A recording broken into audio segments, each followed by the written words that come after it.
Do you want to start off by telling us about Lucas, the character you play? You know, what because he comes into it at a crucial point in the story. So, who is he?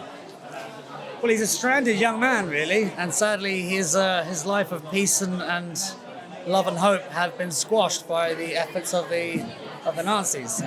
He's also a sort of forgotten warrior in the sense of he never had an army to fight behind, somewhat ousted, and he finds himself really by chance in this position, in this situation where he gets to try and help. But it's another reminder of the atrocities of World War II were not always as simple as armies and... Yeah, it was a really fascinating backstory to him that I had no appreciation of that aspect of people who've almost like, they don't have an identity with it. They haven't got a dog in the fight because they straddle the two worlds.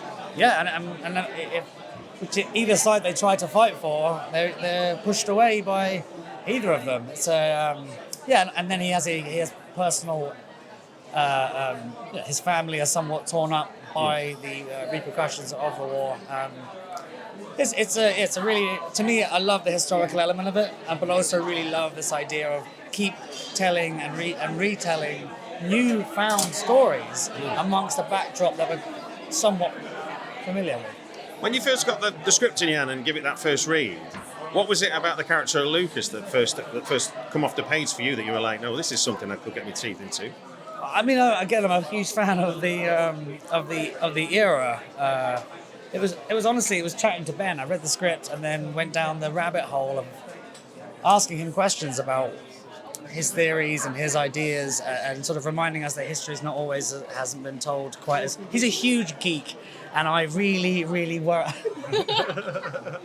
I felt it. You were creeping it. Yeah. I'm trying to say nice things about it. Oh, yeah, bullshit. No, I was saying that your appreciation for the all the ins and outs. You can't even make up an answer.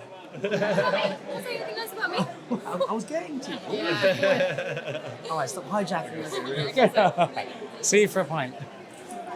See what I was working with. Now, for a role like this, there is. I'm so buzzing for Ben, though, man. It must be amazing to see an idea that you have 5-6 years ago to suddenly be here at FrightFest 2022, summer of London.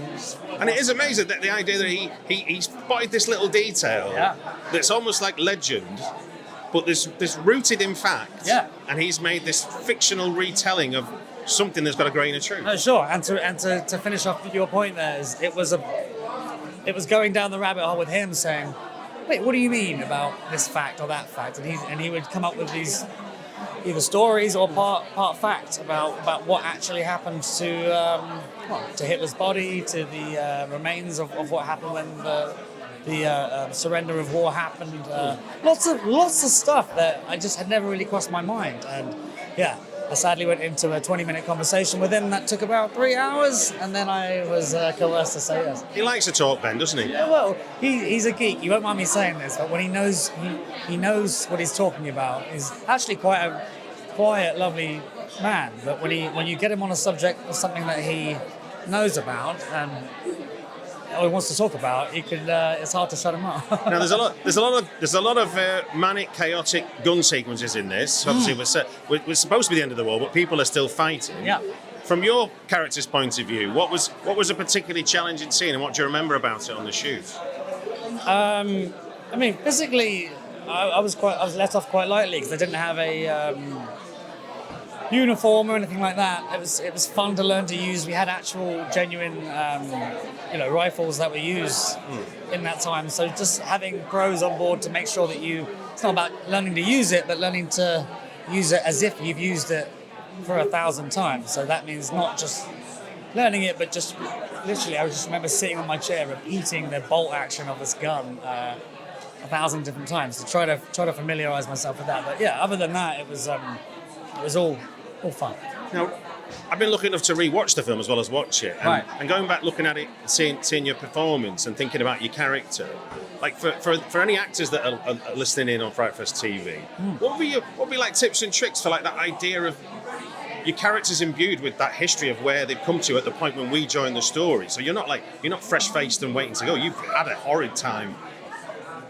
How do you prepare? How does an actor prepare for that? What type of things do you do to convince yourself you are that? I mean, I'm not sure quite. I mean, a lot of the beauty of the cinema is done on the other side of the camera, not by me at all. But I was surrounded by people that were passionate about it. We had a lot of people from Estonia that knew a lot about it. I mean, as long as you have an interest into what you're doing, that's enough, really. It's quite obvious to speak about the remains of Hitler being the crux of the story, but there's obviously a lot more going on.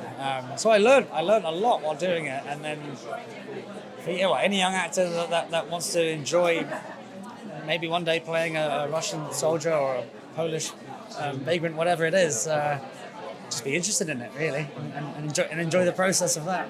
Well, look, thanks for joining us on FrightFest Right. TV. Yeah. And go and have your deserved pint. Thanks for having me. Pleasure. Cheers. Nice one. All right, take care.